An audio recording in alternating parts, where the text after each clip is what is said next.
It is your Classic Metal Show right here on the ClassicMetalShow.com. That is brand new Jizzy Pearl from his latest release, All You Need Is Soul, and the name of the tune there is called High for an Eye. And a guy who's always very creative with something to say is our good friend Jizzy Pearl. How you doing, Jizzy? I'm back. You are back. It's been a while. Yes, it has. Yeah. Ever since the last fiasco. We had a fiasco. There was a little dust up. Yeah, well, it was over the Quiet Riot release, or yeah, that's what it was. But it's been a long time. Or lack thereof. Yeah, exactly. So I think we've made up, though. I think we're all good, right? Yeah. All right, perfect. Well, we're glad to have you back, Jizzy. I mean, again, it's been a long time, and it's been a while, and you've been involved with, several things since we've spoken with you last, but here you are back doing pretty much the best thing that you do, which is your solo work. Yeah, I don't often boast about my solo records, but I happen to think that this is probably the best thing I've done since the old love-hate days. Yeah, well, I'm going to agree with you there. I mean, obviously, it's been 11 years since your last solo release, and what surprises me, and this is something I want to get into with you because you've been around, a while, and you've lived through the days where there was actually record support, record contracts, promotion, so on and so forth, but. In today's day and age, what inspires you or what motivates you to make a full-length CD? Well, Frontier is giving me money to do it. Sure. Yeah, they asked me if I was interested, and I said yes, and so I took it to heart. And obviously, record deals aren't 80s size record deals, so you really have to sort of count your pennies and make every dollar count, and that's what I did. I came in pretty much on budget and delivered what I think is a really good record and a really good sounding record and a really good energy record. You know what I mean? The older you get, you seem to, and I know this because I'm older now, you want to mellow out, and you just, I sort of went the opposite direction. I sort of revisited the Blackout era and at least tried to recreate, that energy, that time. Well, that's one of the things that I did notice right out the gate with this record, that it is a very up-tempo CD, and you do, as you said, put a lot of energy out there, which I was happy to see, because usually when you wait for a new record or get a new record from an artist that you like, you hope that it's going to rip your face off, and I think you've accomplished that. It gets harder to rip people's faces off the older you get. It just is, because it you have to apply yourself more. It's almost like as you get older, you have to exercise more just to keep everything in shape. And that's kind of how it is with writing, it seems. You have to put more into it to get more out of it. Well, I would agree with that, but in your case, and I can definitely relate to somewhat of your lifestyle, is that you didn't get yourself bogged down with the wife and the kids and the family RV and all that other stuff. You've kept your chops up all these years. You really never have stopped, and you've kept yourself in shape, and you perform pretty regularly. So that's definitely, as far as an artist goes, you definitely have stayed with it all these years. Well, it's kind of weird because I think, on this record, I think I sound better than I did 30 years ago, which is really kind of unheard of these days. Most people tend to lose their voice and lose their range, and I seem to be getting stronger. I mean, it's really an amazing thing, actually. Yeah. Well, obviously, as you put it, staying in physical shape is a plus. And you've never been a smoker, have you? You don't include meth, do you? No, no, I'm just talking about day in, day out cigarettes. No.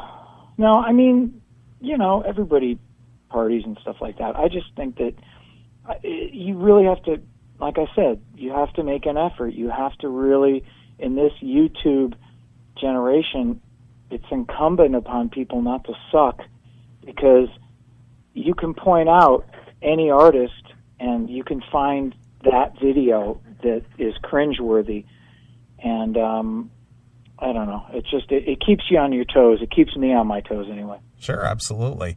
Now, when you have you had this material in the back of your mind, or is this all brand new stuff that was penned specifically for this, or were you able to? Most of it was. There were a couple of songs. The one called "When the Devil Comes" was. I was trying to write for television. I mean, a lot of guys like me think that there's this gold mine in writing for TV and writing, you know what I mean, blurbs and little things for Duck Dynasty and all that stuff. And so I thought I would write a Western theme song, and that song was originally written on acoustic guitar. And come to find out that there really is no money in doing that kind of stuff. I'm still waiting for my 47 cents for pit bulls and parolees.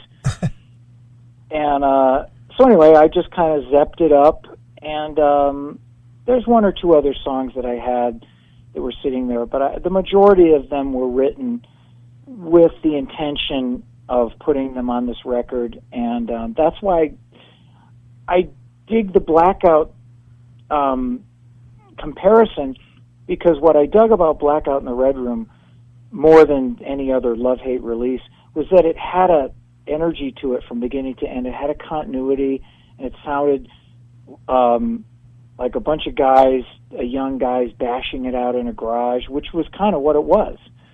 And that's what I tried to recreate with this record. It really sounds like a band. It doesn't sound like, a put-together project. And, yeah, that's why I like it. Sure. Now, speaking of a band and being cohesive, who are you playing with on this record? Well, I got Darren Householder on guitar, and he was the guy that did our third Love Hate record, Spinning Wheel, and he was great. And Dave Moreno is on drums. He is in Puddle of Mud right now, and he's another amazing musician. And Mark Dutton on bass, who's played on my other solo records and stuff. So it was real easy for me to give them the song on GarageBand, and for them to just put their stamp on it or whatever. Sure. Now, when it comes to performing this material, do you have intentions of going out and performing under your name and playing this stuff live, or is this basically just a CD project, or what do you anticipate? No, I want to play. I mean, I have a UK band that I play with all the time, and it's real easy for me to go over there by myself or with my wife, and I can tour with those guys. They live there, and it's a geographic thing, you know what I mean?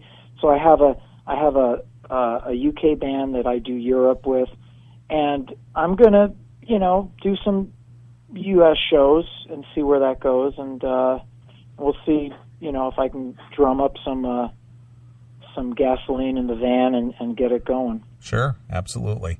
Well, obviously, you made your mark in the music business with Love Hate, and I know periodically you use the Love Hate brand and mostly play in the European market under the Love Hate name. Are you still doing that? Is that still a lucrative venture for you? Yeah, I mean, I'm leaving in 2 weeks. I'm doing a month of shows in the UK and a bunch of festivals during the year, and yeah, it's an ongoing thing.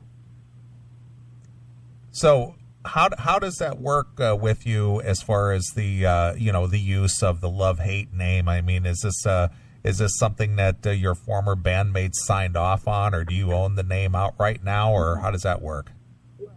I do own the name, but it isn't something that we signed off on. So I just I do what I got to do, and let people know who I am.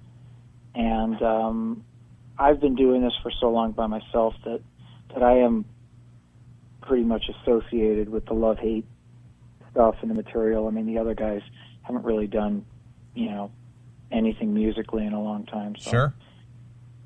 Well, that there's a new DVD coming out this year called Band or Brand, and I think that definitely falls under that category as to what's more valuable. Is it the band or the brand? And obviously the name association. The brand. Yeah. The brand is more. Everyone wants to have the brand because the brand is what goes up on the marquee. And people generally don't investigate who's in the band as opposed to the brand. Right. You know what I mean? Absolutely. The brand is recognizable, and that's what they want to see, and that's what they hope. At least they hope to get that. They may get, 1/5 of it or 1/10 of it if you're Chubbawamba, but hopefully they get what they want to get. Right. Absolutely. Now, tell us a little bit about the this record. What I know you mentioned about the When the Devil Comes song, but what about this CD sticks out for you? Any particular song in general, or something? There are certain songs that it's the best collection of songs that I've done, and I can say that. This being my 5th solo record. Yeah, I mean, I just dig the general energy of the record, and I like the songs, obviously, and, it just is a very strong continuity from beginning to end, and that's why I dig it. Sure. And I think love-hate fans will dig it too. I really do. Yeah, I think that's a fair assessment. Now, as far as distributing this CD and getting some promotion on it, I noticed that there's a few of the songs that are available on Spotify, and I want to get your take on the way of marketing records or new music these days. What is your thoughts on the music distribution systems out there, be it Spotify or Google Play or iTunes or any one of those? Do you have any specific thoughts on that? I really don't, because it's just not.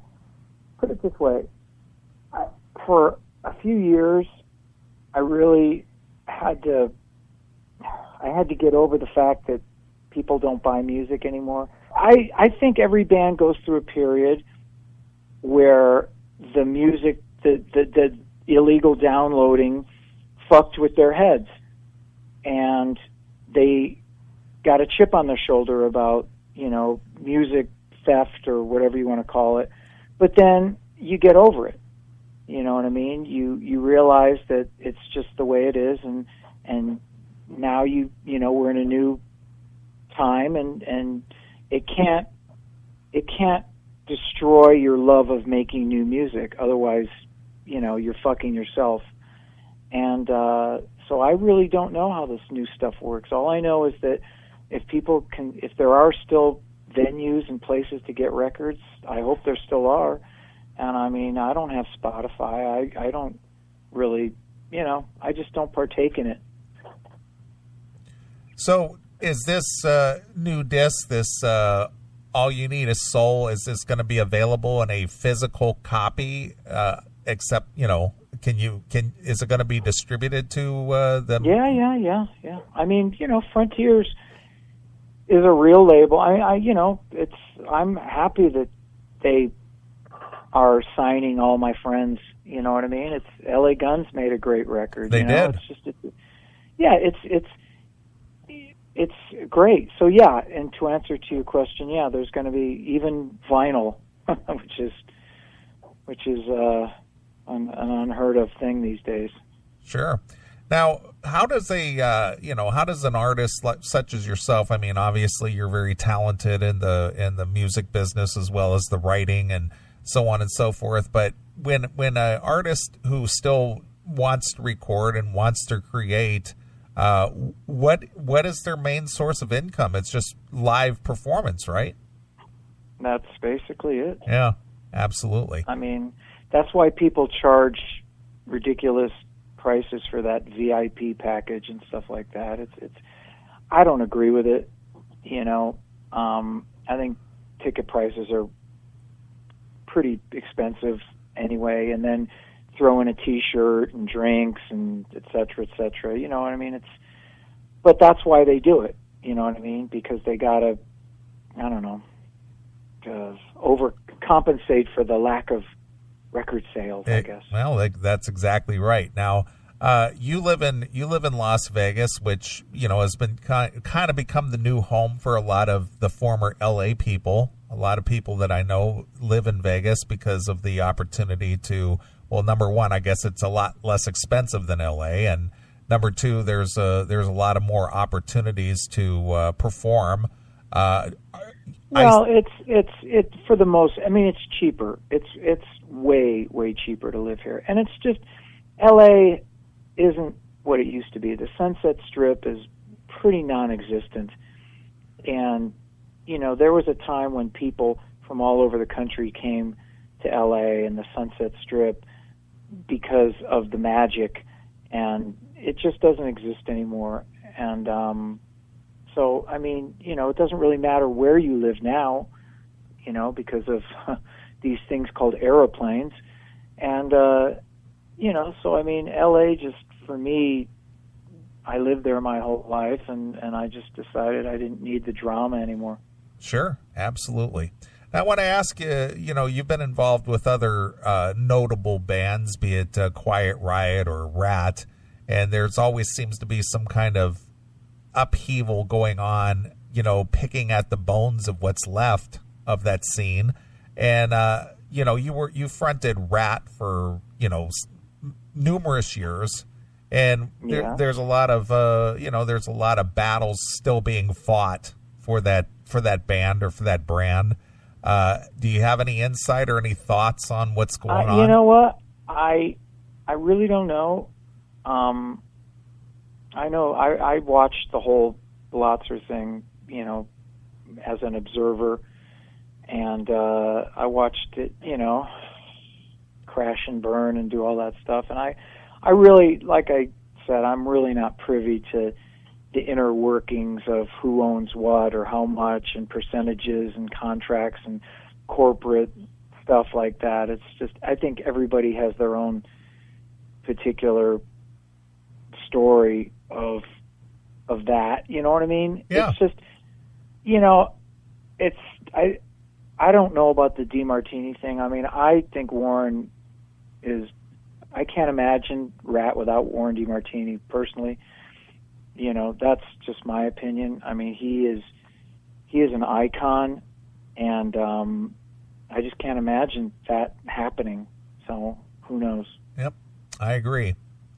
Well, Jizzy, anything else you want to tell us about this new release? I think it's really good. Well, it is. I agree. It's a very strong record, and it is a very high energy record. And I think, and it is, as you mentioned earlier, it is diverse. I definitely like the title track. That's got a really cool groove to it. Yeah, I think, like I said, I mean, these days, and you know this because of the internet, I mean, everybody hates everything. Everybody sucks. Everybody is terrible. Everyone should give it up. Everyone's fat. Everyone's bald. You know what I mean? And it's a sad state of affairs. But most of the reviews so far of my record have been 100% positive. I mean, and that's rare these days. I mean, you know, they want, if a person wanted to hate it and they can't hate it, then that must mean it's pretty good. That's high compliment, especially with the fickle internet out there. It's just, it's a weird world we live in where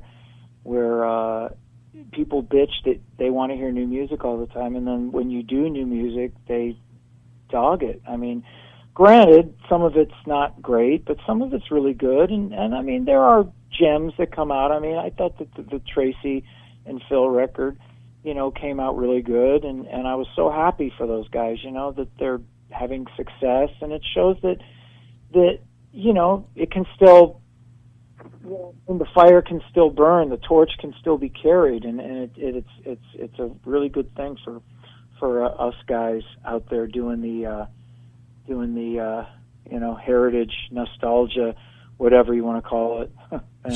Sure, absolutely.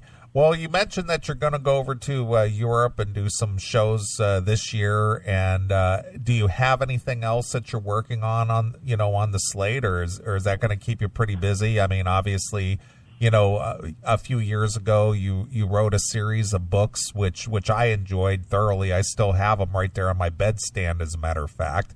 And, you know, I pick those up and get a good chuckle out of some of the stuff you've written. So is that something you still have an interest in doing?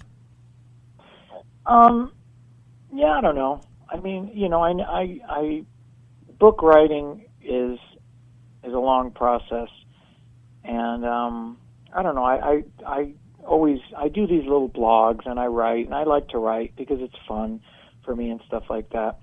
But you know, it just opportunities come up, and like when I got offered my movie deal in 2005 on one of my books. I mean, who'd have thought that I was going to have a movie based on my book? You know, it didn't work out, but I'm just saying that sure encouraged me to, oh, you want to hear something funny? Here's a good story. The company I was working with, and this is 2005, I was in Rat. I was on that Cinderella tour. Right. And I was working with this great, important, rich movie company, and I got a movie deal with IFC. And it wasn't, you know, a huge movie deal, but it was enough to make a, you know, little movie. And they gave me some scripts because I was writing the screenplay, and they gave me some scripts to help me sort of, you know, put together my thing and show me how to do it. You know what I mean? Right. And one of the scripts they gave me was for the Motley Crue movie. Huh. Right? Can you dig that? Yeah. That was 13 years ago, and I still have that script somewhere in my closet. That shows you how long sometimes these things take to happen. I don't know if it's the same script. I don't know if it's the same plot or whatever, but yeah, I mean, 13 years it's taken to make this movie, which I guess is finally getting made. Right. So, yeah, that's pretty trippy. Absolutely.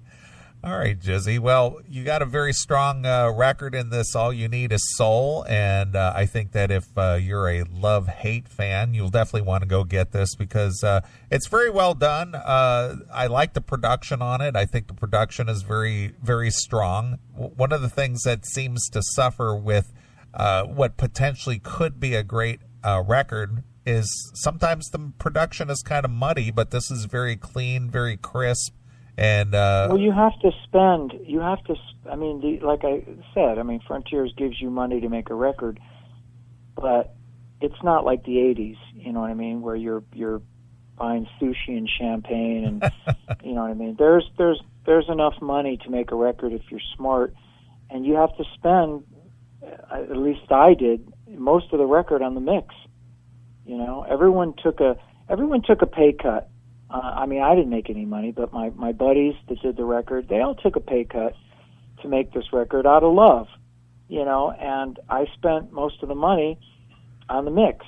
And because that's the end result, you know what I mean? Everyone is a great player, but as you say, if you chintz on the mix, then the whole thing sounds like shit. Yeah, I agree. And it doesn't matter. Yeah, it doesn't matter how good the performances are or how good the song is. If it sounds like a cheap record that was made on ADATs, from 1997, then it's not happening. Yep, kind of spoiled the pudding.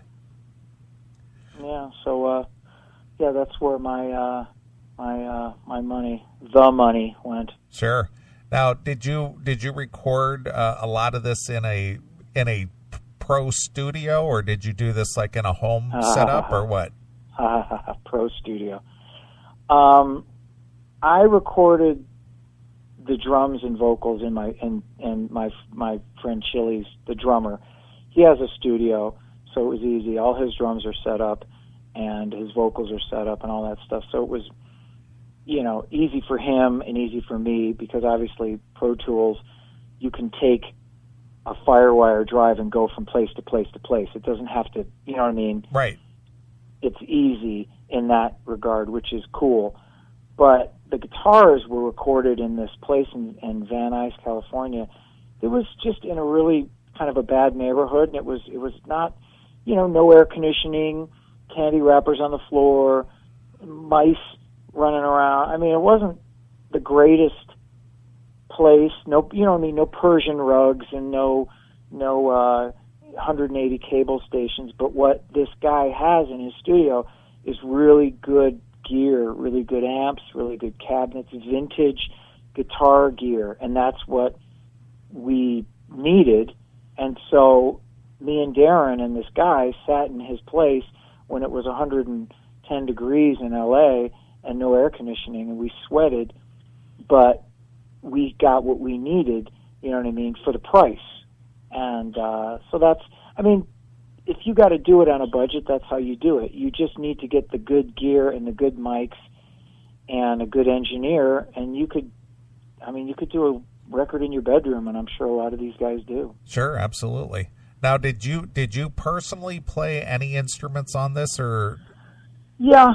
I mean, I play guitar and I play bass some, and it's funny because Darren is so good. He's such a precision player that if you listen really hard and you hear anything that sounds a little out of whack, that would be me. Right. I mean, I wrote everything. I wrote all the guitars, bass, drums, vocal. That's what control freaks do. They micromanage and they write everything. And so at the end of the day, if it's good, you can be proud of it. Right. And if it sucks, you just don't leave the house for a few months. Very nice.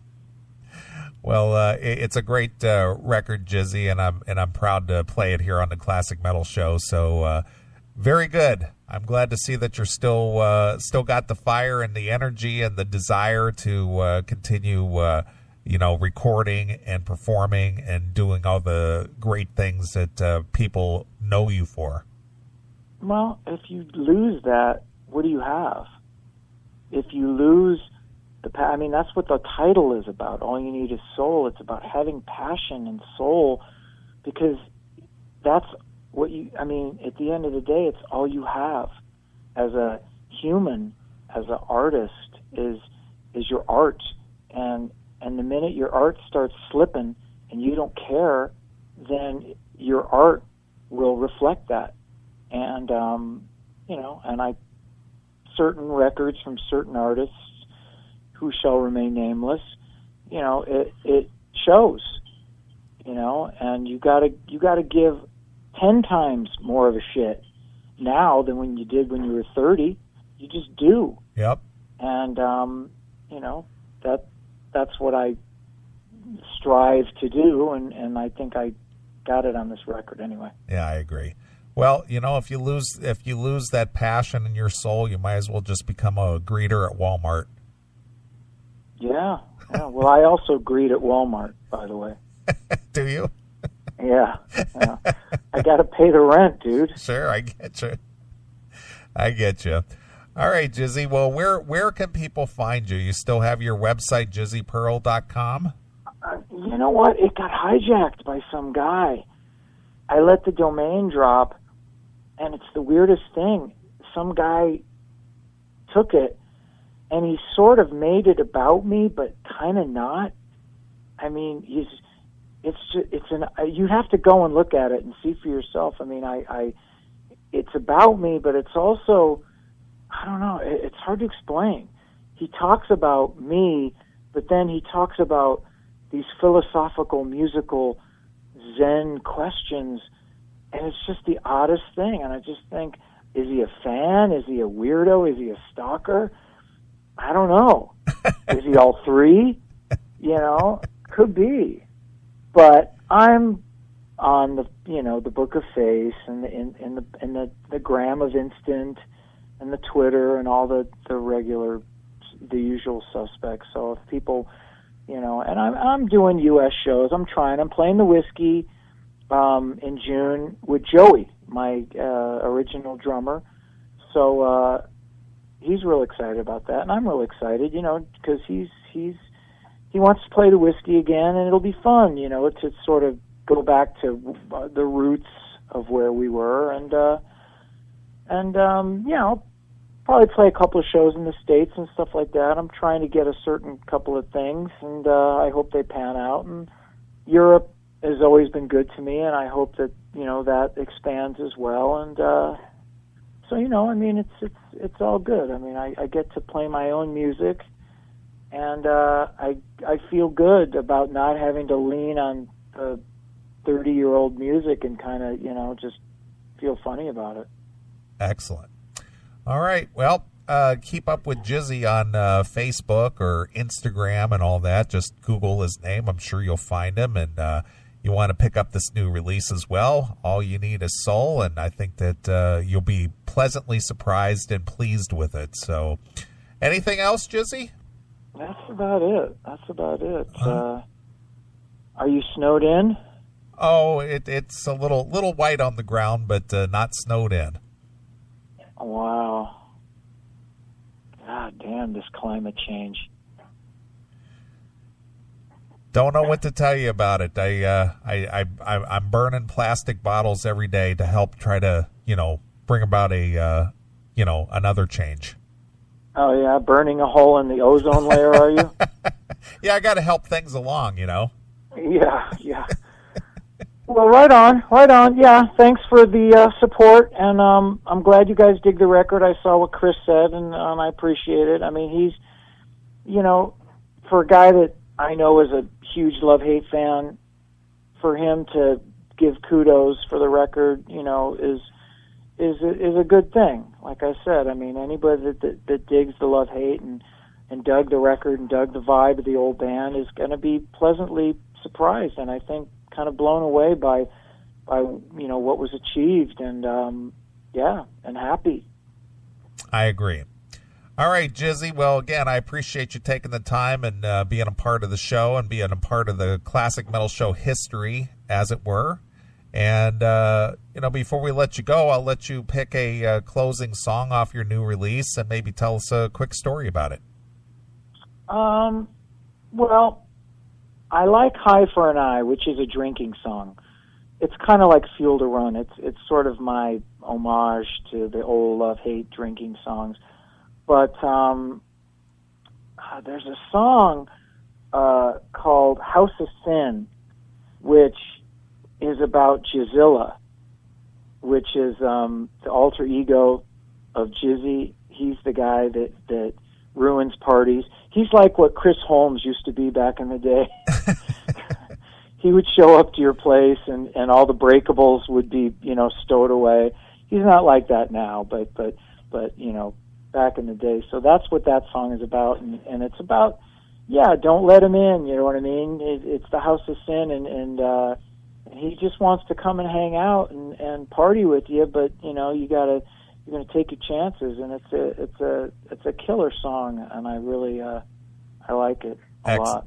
Excellent. All right, we'll pick up the new Jizzy Pearl release, All You Need Is Soul, and here it is. This is the House of Sin, exclusively here on Your Classic Metal Show.